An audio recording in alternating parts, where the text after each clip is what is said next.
Hello everyone. During the previous videos we have looked at the dangers of not developing your pieces in time and of lagging behind in development. I have just tried to stress the importance of uh, seizing the initiative and of developing your pieces to the active squares. But now I would like to talk about a slightly different topic, and I'd like to show you one of great games played by Robert Fischer. Probably it wouldn't be fair to say that it's one of my favorite games by Fischer simply because he had played a number of masterpieces.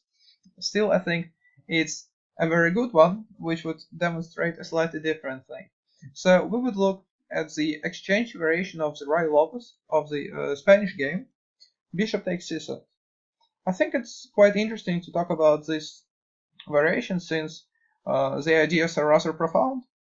So when white trades on c6, he already creates an imbalance in the pawn structure, and basically to win a game for him in theory would be rather easy. Everything he just needs to do will go d4, and if possible just trade all the pieces of the board, and rooks as well. Then in the pawn endgame, he will just have an extra pawn on the king side in the center, the pawn on e4, whereas black's extra pawn on the queen side wouldn't matter as much. However, of course, black also has some trumps. The bishop pair is rather strong in this position, so white also has to take care. Fischer castled instead. However, this is one of the ideas that we will be watching out for during the whole game and during some other games that we can look at some point in this variation. White doesn't really mind trading pieces, which is why here he went d4, takes, knight takes d4, c5, knight to b3, takes, takes. And in this position, black went bishop to d6. Nowadays, the main theoretical move is considered to be bishop to g4, and obviously there is a lot of theoretically important games and analysis that were produced in this position. But back in the day, people used to believe that bishop to d6 would just solve black's problems instantly. And here Fischer found an amazing maneuver, which is probably one of the reasons why I'm showing this game now. And I'd like you to think a bit, take your time, and try to come up with a move for white.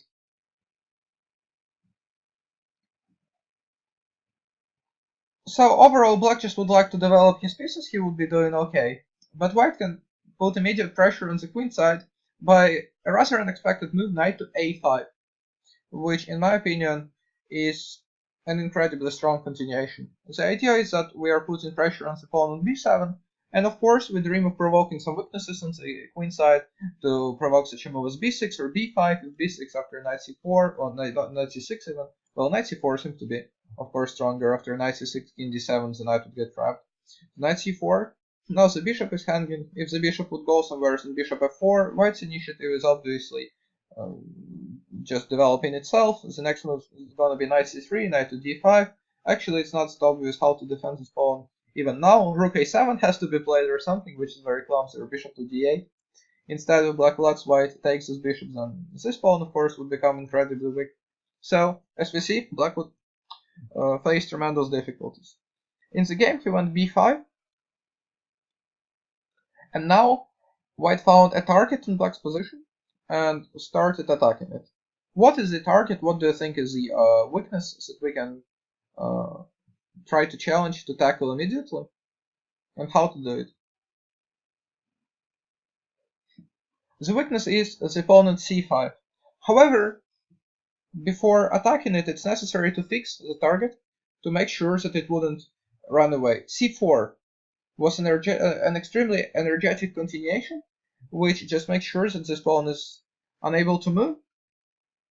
Knight to e7, bishop to e3. Now the threat is very simple, to just develop the pieces and finally attack the pawn with knight b3 or something like that. Black went f5, knight c3, f4, trying to get counterplay.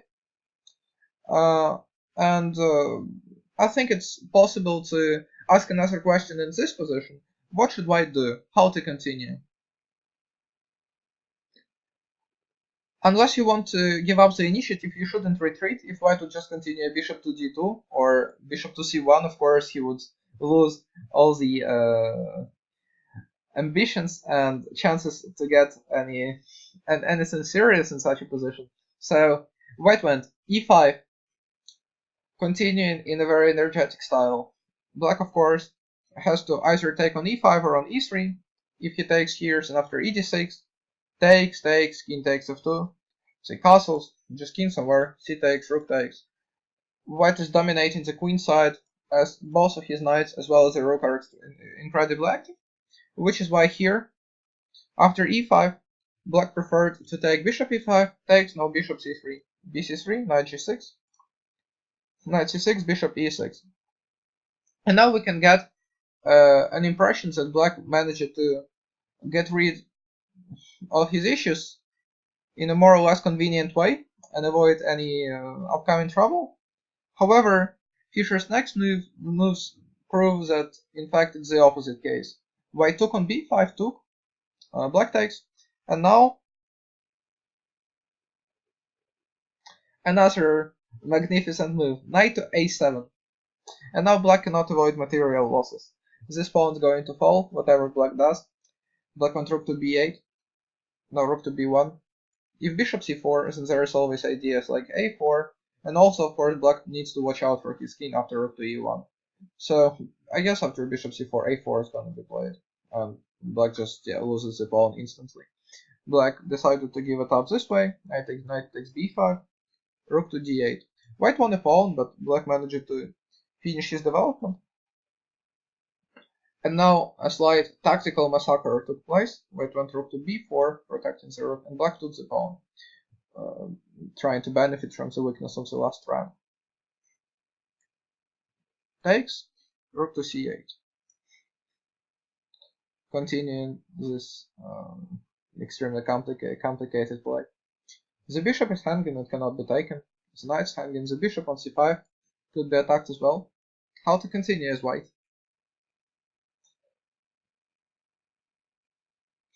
And here Robert Fischer came up with another outstanding move, showing that he is great not only at positional play and at attacking the weaknesses, but also at the dynamic chess, which is, I mean, of course, obvious, but yeah, that is just another proof.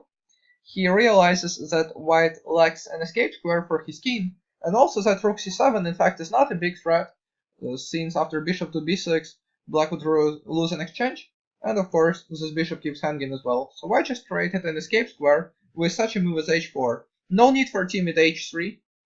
Instead we would rather go h4. Even maybe creating a threat of h5 in some positions in future. Rook to d2, bishop to b6, f3, bishop to e3, and interestingly, here black already cannot escape, since white's threats are just too numerous. The idea is, well, first of all, to just capture the bishop, and secondly, such a thing as knight to b5 can be hanging as well, coming to d6 later on with a check. Black went rook to e2, and after knight to b5, rook to a8, just h5. White managed to untangle all of his pieces and get out of trouble. Knight to e5, rook to f4, king to e7, rook to d1. All of a sudden, there is a mating net around black king, because first of all, bishop to c5 is quite a threatening move. Secondly, there are ideas like rook to e4, which are rather annoying as well. Black tried to escape by going rook to e8, rook e4, king f6, check, oops, my apologies, check, king to f5, rook to f4, king to g5. What to do as white? How to finish black off? White found a relatively forcing mate. He took on f3, and black just decided to call it a day right here. The problem is, after, for instance, king h5, check, king h4, white would just continue checking, and after knight g4, white declares a lovely mate in 2 by luring the black king just inside white's camp by going g3, king h3, and not mate. This game may not seem as instructive positionally, because there were just a lot of fluctuations in the evaluation of the position, and overall it was extremely intense and complicated.